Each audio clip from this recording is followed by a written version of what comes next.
ওরে বাপরে, কি ভয়ানক জিন! আইডি নাম কি লিখেছে? জিনের বাচ্চা। জিন আবার ফেসবুক চালায় নাকি?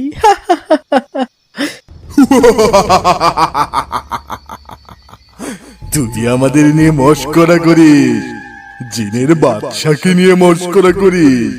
সাহস তো কম না তোর। ক্ষমা করুন, আমাকে ক্ষমা করুন। আমি মস্করা করিনি। ফেসবুক তো মানুষেরা চালায়। আমি ভেবেছি জিনেরা ফেসবুক চালায় না, তাই হাসি পেয়েছে। ফেসবুক কি শুধু মানুষের জন্য বানিয়েছে? আমাদেরও ফেসবুক আছে। রাতের বেলা শুধু আমরা ফেসবুক চালাবো। তোরা মানুষেরা রাতের বেলা ফেসবুক চালাস কেন? তোদের জ্বালায় আমরা ঠিকঠাক ফেসবুকে আসতে পারি না, আবার মস্করা করিস আমাদের নিয়ে। আজ থেকে রাতের বেলায় ফেসবুক বন্ধ তোদের মানুষের জন্য। ঠিক আছে জিনের বাচ্চা, আমি আর রাতের বেলা ফেসবুক চালাবো না। ক্ষমা করে দিন আমাকে। ঠিক আছে, আজকের মতো ক্ষমা করে দিলাম। আমি এসব কি ভাবছি? জিন আবার ফেসবুক চালায় নাকি? আচ্ছা, একটু সবার সাথে মজা করলে কেমন হয়? এই ছবিটা ডাউনলোড করে ফেসবুকে দিয়ে দিই। আমার বাসায় জিনের তাণ্ডব, দয়া করে আমাকে উদ্ধার করুন। দেখি কয়জন আমাকে উদ্ধার করতে আসে। তারপর এসে যখন দেখবে জিন টিন কিছু নেই, তখন অনেক মজা হবে। সবাইকে বোকা বানাতে পারবো। কাউকে বোকা বানাতে অনেক মজা। আসসালামু আলাইকুম ভাই। ওয়ালাইকুম আসসালাম। তুমি এত রাতে, কোনো সমস্যা হয়েছে? হ্যাঁ ভাই, আসিফ ফেসবুকে লিখেছে ওর বাড়িতে নাকি জিনের তাণ্ডব শুরু হয়েছে। ও অনেক ভয় পাচ্ছে। এলাকার সবাই ওর বাড়ির দিকে যাচ্ছে। কি বলো এসব? তাহলে তো হুজুরকে নিয়ে যেতে হবে। হ্যাঁ ভাই, তাড়াতাড়ি আসিফের বাসায় যেতে হবে। বোকা বোকা, সবাই বোকা হয়ে গেছে। আমার পরিকল্পনা সাকসেস।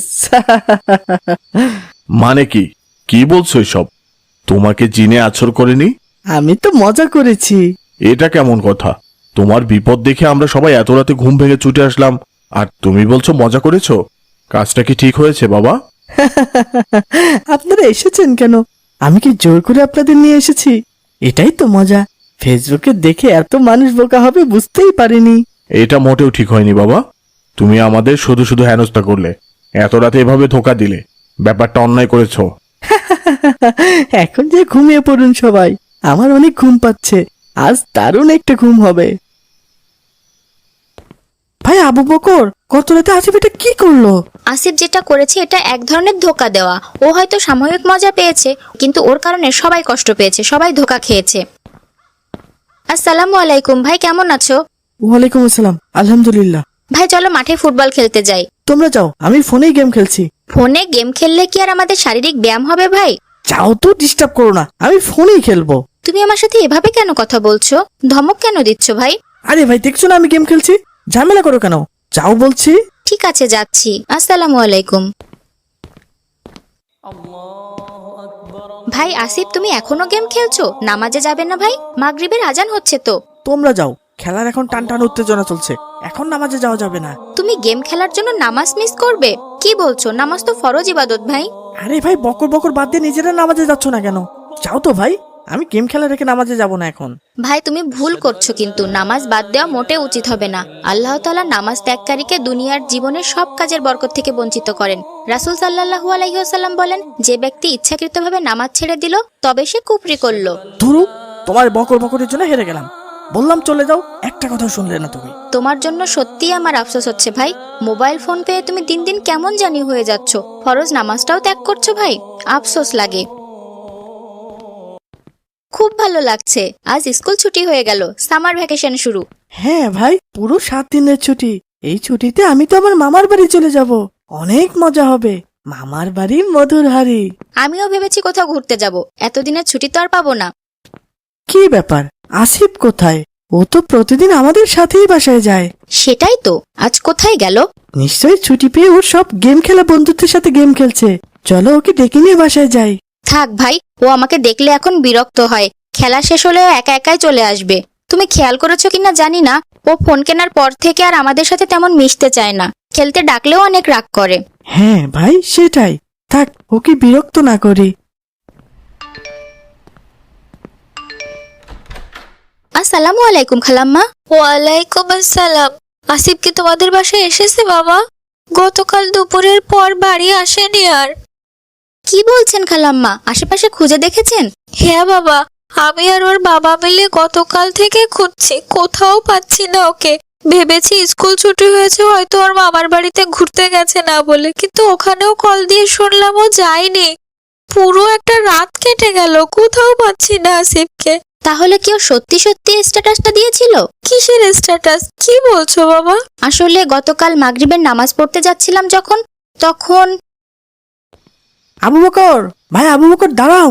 আসসালামু আলাইকুম। ওয়ালাইকুম আসসালাম। ভাই, একটা মজার ঘটনা ঘটেছে। কি ঘটনা ভাই?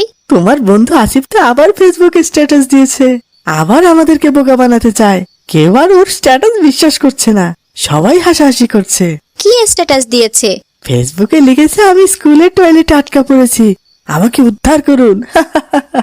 সবাই ওর মিথ্যা কথা ধরে ফেলেছে, কেউ আর ওর ধোকা খেতে যায়নি। ফোন পেয়ে আসিফ যা না তাই করছে, মানুষকে এভাবে ধোকা দেওয়া উচিত না। হ্যাঁ ভাই, সেটাই। আমরা ওর কথা আর বিশ্বাস করছি না মোটেও। আমরা ওর ফেসবুক স্ট্যাটাস আর বিশ্বাস করিনি, ভেবেছি ও আবারও ধোকা দিতে চাচ্ছে সবাইকে। ও কি সত্যি সত্যি তাহলে স্কুলের টয়লেটে আটকা পড়েছে? এটা তো আমি জানি না বাবা, কি বলছে সব, তাড়াতাড়ি চলো। হে আল্লাহ, এটাই তো আমার ছেলে। কি অবস্থা আমার ছেলের, কি হয়েছে বাবা তোর? বাবা, ভাই তুমি স্কুলের টয়লেটে আটকা পড়লে কিভাবে? ভাই, আমি শেষের ক্লাস ফাঁকি দিয়ে লুকিয়ে লুকিয়ে টয়লেটে বসে গেম খেলছিলাম। কখন স্কুল ছুটি হয়ে গেছে বুঝতে পারিনি। তারপর দারোয়ান চাচা তালা দিয়ে চলে গেছেন। কি ভয়ানক ব্যাপার! তুমি চাইলেই তো কাউকে না কাউকে কল দিয়ে বলতে পারতে যে তুমি আটকা পড়েছো, সেটা কেন করনি? বাবাকে কল দিয়েছিলাম, কিন্তু বাবা রিসিভ করেননি। গেম খেলতে খেলতে আমার ফোনে চার্জ প্রায় শেষ হয়ে গিয়েছিল, 1% চার্জ ছিল। তাই তাড়াতাড়ি ফেসবুকে কোনো রকম পোস্ট করেছিলাম, তারপর ফোন বন্ধ হয়ে গেছে। আমি অনেক কান্নাকাটি করেছি, দরজা ধাক্কা দিয়েছি, কিন্তু কেউ আমার কথা শুনতে পায়নি। তোমার ফেসবুক স্ট্যাটাস দেখে সবাই ভেবেছিল এবারও তুমি সবার সাথে মজা করেছো, ধোকা দিতে চাচ্ছ। এই জন্য আর কেউ তোমার পোস্টে বিশ্বাস করেনি ভাই, তোমাকে সাহায্য করতেও যায়নি। হ্যাঁ ভাই, আমি বুঝেছি মানুষকে ধোকা দেওয়ার পরিণতি কত খারাপ হতে পারে। আমার শিক্ষা হয়ে গেছে ভাই। ভাই, ফেসবুক ইউটিউব ব্যবহারেও আমাদের সচেতন হওয়া দরকার। ফেসবুকে ইউটিউবে লাইক কমেন্ট শেয়ার করে যেমন আমাদের সওয়াব হতে পারে, আবার কখনো গুনাহও হতে পারে। তাই সাবধানে আমাদের ফেসবুক ইউটিউব লাইক করা উচিত, কমেন্ট করা উচিত, শেয়ার করা উচিত। ফেসবুক ইউটিউবে লাইক কমেন্ট শেয়ার করে গুনাহ হয়? কি বলছো ভাই? হ্যাঁ ভাই, এটাই সত্যি। আমরা বুঝে না বুঝে ফেসবুকে ইউটিউবে কত কিছু লিখি, লাইক করি, কমেন্ট করি, শেয়ার করি, এগুলো মোটেও উচিত না। ফেসবুক ইউটিউব সহ সকল সোশ্যাল মিডিয়াতে বুঝে শুনে পোস্ট করা উচিত, লাইক কমেন্ট শেয়ার করা উচিত বুঝে শুনে। কোনো পোস্টে বা ভিডিওতে লাইক কমেন্ট শেয়ার করলে সেই পোস্টটা আরো বেশি বেশি মানুষের সামনে চলে যায়। যদি আমরা কোনো খারাপ পোস্টে বা ভিডিওতে লাইক কমেন্ট করি বা শেয়ার করি, তাহলে সেটা আরো বেশি মানুষের কাছে পৌঁছে যাবে, এই জন্য আমাদের গুনাহ হবে। তাই যেসব ভিডিও পোস্ট ভালো, ইসলামিক, মানুষের জন্য উপকারী, সেগুলোতে বেশি বেশি লাইক কমেন্ট শেয়ার করা দরকার। তাহলে সেগুলো আমাদের ওছিলে আরো বেশি বেশি মানুষের সামনে যাবে, পৌঁছাবে, মানুষের উপকার হবে, তাতে আমাদেরও সওয়াব হবে। না বুঝে ফেসবুক ইউটিউবে লাইক করা, কমেন্ট করা বা কোনো কিছু শেয়ার করা উচিত না ভাই। খুব সুন্দর বুঝেছি ভাই, দারুণ বলেছো। আল্লাহ আমাদের সবাইকে বোঝার